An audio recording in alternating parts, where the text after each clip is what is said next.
नमस्कार दोस्तों, welcome back to my YouTube channel. उम्मीद करता हूं आपकी तैयारी जबरदस्त चली होगी। बहुत ही महत्वपूर्ण जानकारी स्टूडेंट के रहने वाली में पे बात करें एम्स बीएससी नर्सिंग का आप लोगों ने एग्जाम दिया था। फाइनली जब से आप लोग का एग्जाम हुआ तब से लगातार काफी स्टूडेंट परेशान है कि सर रिजल्ट कब तक जारी किया जाएगा। फाइनली यहाँ पे बता दें खुशखबरी आ चुकी है सभी स्टूडेंट के लिए। रिजल्ट तिथि आप लोग की घोषित हो चुकी है। कट-ऑफ की टेंशन पूरी तरीके से खत्म हो चुकी है। विभाग ने जारी कर दिया अचानक से नोटिस और इतने नंबर पर आपको मिलेगा सरकारी कॉलेज। आंकड़े जो है पूरी तरीके से जारी कर दिए गए हैं।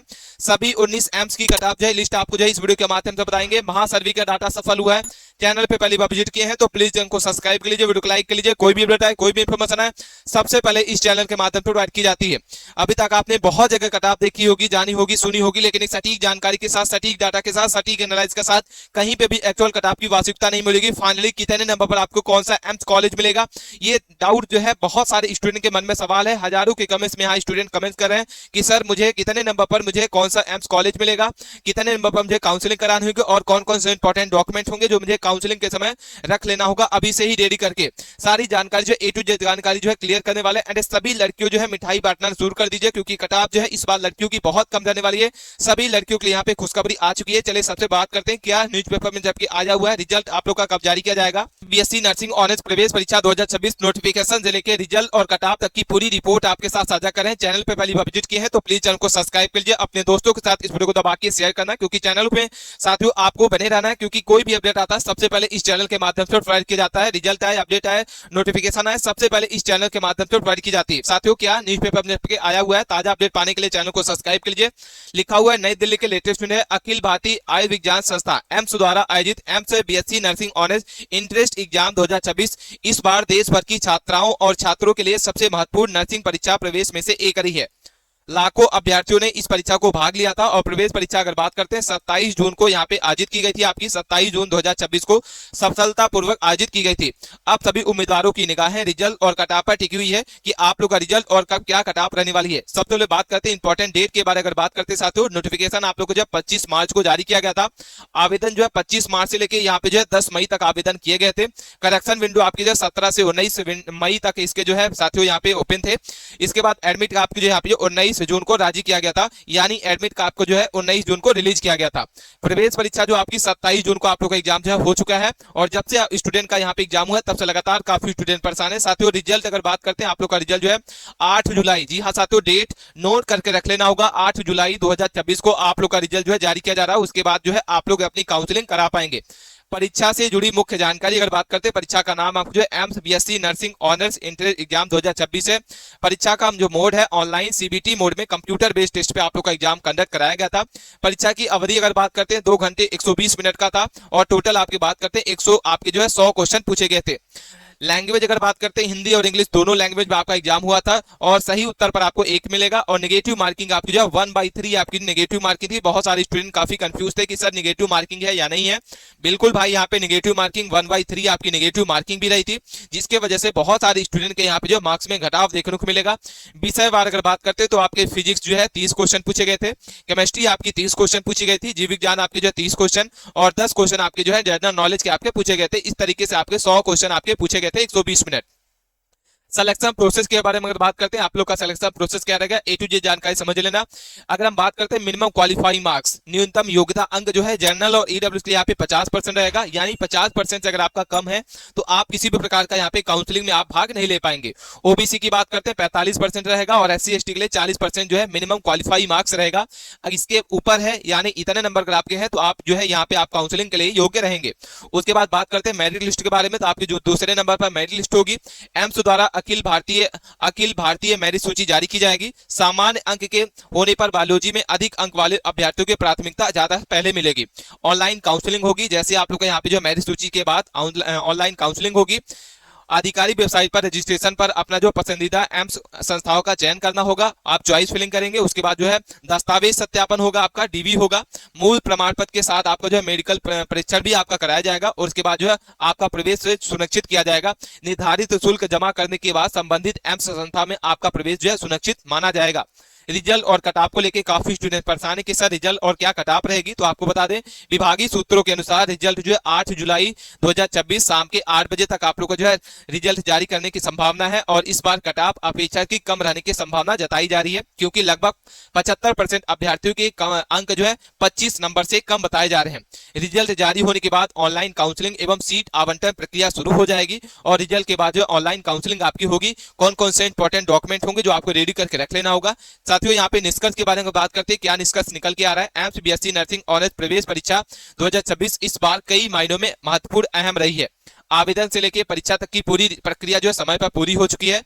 परीक्षा शांतिपूर्वक और पारदर्शिता तरीके से बनी रही है, आयोजित की गई थी। अब सभी स्टूडेंट की निगाहें 8 जुलाई 2026 को आने वाले रिजल्ट और कट ऑफ को लेकर काफी स्टूडेंट परेशान है और इसके बाद जो काउंसलिंग प्रक्रिया पर टिकी हुई है। यह परीक्षा देश भर के अभ्यर्थियों के लिए एम्स जैसे प्रतिष्ठान संस्थानों में नर्सिंग क्षेत्र में करियर बनाने का एक जो है स्वास्थ्य सेवा को योगदान देने का सुनहरा अवसर प्रदान करती है। एम्स में पढ़ने का सपना अब एक कदम और भी करीब हो चुका है। उसके बाद बात करते हैं साथियों, क्या आप लोग की जो है क्या कट ऑफ रहने वाली है। सभी एम्स की संभावित कट ऑफ जो है आपको 100 में से कट ऑफ बता रहे हैं। वीडियो बहुत ज्यादा इंपॉर्टेंट है। सबसे बात करते हैं एम्स के नई दिल्ली। यहाँ पे नई दिल्ली में यूआर कैटेगरी का यहाँ पे 62 से 65 के बीच में अगर आपका नंबर है बिल्कुल सेव है।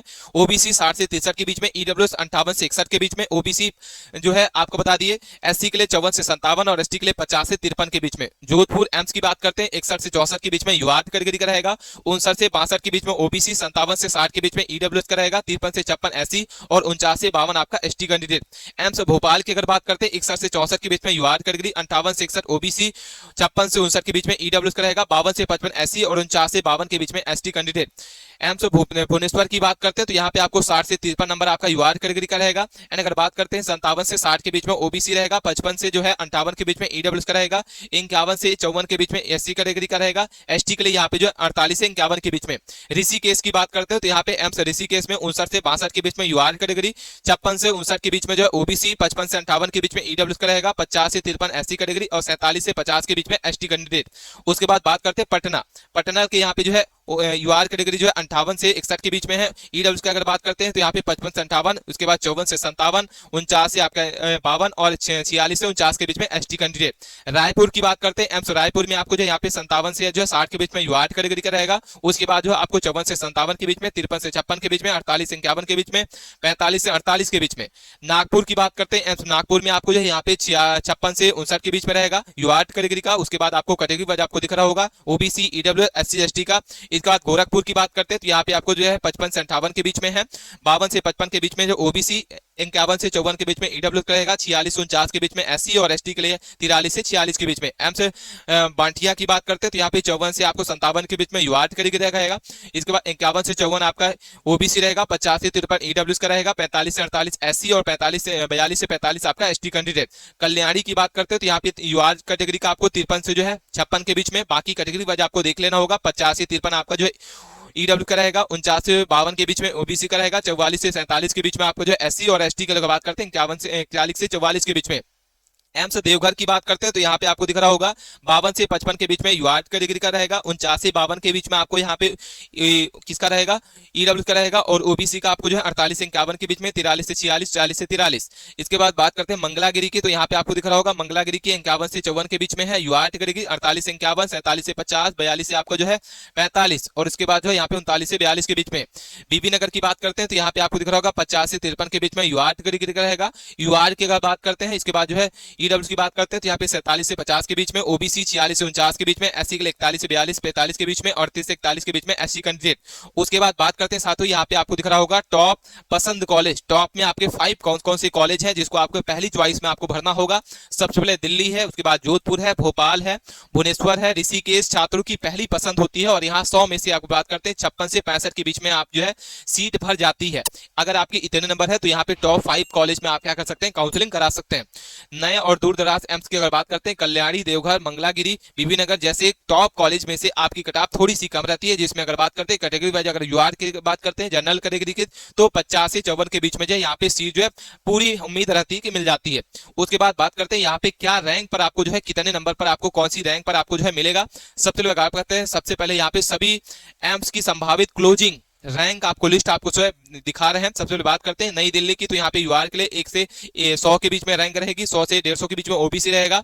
उसके बाद ईडब्ल्यूएस की बात करते हैं तो यहाँ पे आपको जो है 150 से 310 के बीच में, 500 से 1000 के बीच में एसटी और 1000 से 2500 के बीच में एसटी कैंडिडेट की रैंक देखने को मिलेगी। उसके बाद बात करते हैं जोधपुर, तो 100 से 550 के बीच में रहेगा। उसके बाद आपको कैटेगरी भी आपको देख लेना होगा कि किस कैटेगरी की क्या रैंक देखने को मिल रही है। उसके बाद भोपाल की बात करते हैं तो यहाँ पे 150 से 650 के बीच में यूआर कैटेगरी का आपको जो है रैंक रहेगी। 300 से 850 के बीच में ओबीसी, 350 से जो है 900 के बीच में ईडब्ल्यूएस का रहेगा। 1200 से 3500 के बीच में एसटी और 3000 से 5500 के बीच में एसटी कैंडिडेट। भुवनेश्वर की बात करते हैं 200 से 750 के बीच में, ऋषिकेश जो है 250 से 850 के बीच में, पटना की अगर बात करते हैं 300 से 1000 के बीच में, और उसके बाद रायपुर की बात करते हैं 350 से 1200 के बीच में, नागपुर की बात करते हैं तो यहाँ पे 400 से 1400 के बीच में, गोरखपुर की बात करते हैं 500 से 1800 के बीच में, कल्याणी की बात करते हैं 600 से आपको जो है 2200 के बीच में, देवघर की बात करते हैं 700 से 2500 के बीच में, बटिया की बात करते हैं 800 से 2800 के बीच में, मंगलागिरी की बात करते हैं 900 से आपकी जो 3200 के बीच में, बीबी नगर की बात करते हैं 1000 से 4000 के बीच में यूआर कैटेगरी की रैंक देखने को मिलेगी। उसके बाद आपको जो है यहाँ पे दिख रहा होगा ईडब्ल्यूएस का और ओबीसी, एससी और एसटी का। आप वीडियो को पुश करके आप चाहे तो इसको अपने कैटेगरी वाइज जो है रैंक देख सकते हैं कि आप किस कॉलेज में जो है यहाँ पे देखना चाहते हैं, किस कॉलेज में आप काउंसलिंग कराना चाहते हैं और क्या रैंक देखने को मिलेगी। उसके बाद बात करते हैं साथियों इंपॉर्टेंट डॉक्यूमेंट कौन कौन से होंगे जो आपको काउंसलिंग के समय अभी से ही रेडी करके रख लेना होगा। आप अपने इन सभी डॉक्यूमेंट को, सभी ओरिजिनल डॉक्यूमेंट और कम से कम 3 फोटोकॉपी जो है होनी अनिवार्य है। परीक्षा और काउंसलिंग से जुड़े यहाँ पे जो है दस्तावेज अगर बात करते हैं, काउंसलिंग डॉक्यूमेंट कौन कौन से रहेंगे, तो एम से बीएससी नर्सिंग का एडमिट कार्ड आपका जो होना चाहिए, जो परीक्षा हॉल में मोहर लगा हुआ होना चाहिए, ध्यान देना, घुमाना नहीं आपको। उसके बाद बात करते हैं रजिस्ट्रेशन स्लिप होना चाहिए, एप्लीकेशन फॉर्म जो फॉर्म भरते समय आपको मिला था, AIIMS result, rank card, score card जो है डाउनलोड करनी होगी, उसकी कॉपी लगेगी, सील अलॉटमेंट लेटर होगा, काउंसलिंग राउंड के बाद जो है जारी किया गया अधिकारी पत्र, इसको कहते हैं सीट अलॉटमेंट लेटर। ये इंपॉर्टेंट डॉक्यूमेंट है जो आपको रेडी करके रख लेना है। उसके बाद आपको बताते हैं 10वीं क्लास की आपकी जो सर्टिफिकेट, 12वीं क्लास की सर्टिफिकेट जिसमें आपको फिजिक्स, केमिस्ट्री, बायोलॉजी, इंग्लिश अनिवार्य होता है, माइग्रेशन सर्टिफिकेट आपका होना चाहिए, ट्रांसफर टीसी सर्टिफिकेट होना चाहिए। उसके बाद जो है कैटेगरी अगर आपकी आरक्षण से लागू होता है तो श्रेणी में OBC, EW, SC, ST certificate होना चाहिए। इसके बाद बात करते हैं दिव्यांग, अगर आप पीडब्ल्यू से हैं, पीडब्ल्यूडी है तो यहाँ पे दिव्यांग प्रमाण पत्र आपका होना चाहिए। पहचान पत्र और अन्य दस्तावेज में अगर बात करते हैं आधार कार्ड होना चाहिए, voter ID card, pan card, इसमें से कोई एक रहेगा। पासपोर्ट साइज फोटो आपकी रहेगी, कम से कम 6 से 8 रंगीन फोटो आपकी लगने वाली है जो एप्लीकेशन फॉर्म में अपलोड की थी। सबसे महत्वपूर्ण बात यह है कि काउंसलिंग के पहले राउंड का रिजल्ट आने के बाद जब आपको सीट अलॉट होगी तो आपको इन सभी डॉक्यूमेंट को ऑनलाइन पोर्टल पर भी अपलोड करना पड़ता है, इसलिए अभी से ही इन सभी को साफ सुथरा और स्पष्ट स्कैन करके पीडीएफ फॉर्मेट में रख लें, अपने फोन या कंप्यूटर में सुरक्षित कर लें। ठीक है, यहां तक सारा डाटा आपको समझ में आ गया होगा। कोई भी क्वेरी है, मन में सवाल है, आप कमेंट्स के माध्यम से पूछ सकते हैं। मिलते हैं नए टॉपिक के साथ नए वीडियो में। धन्यवाद।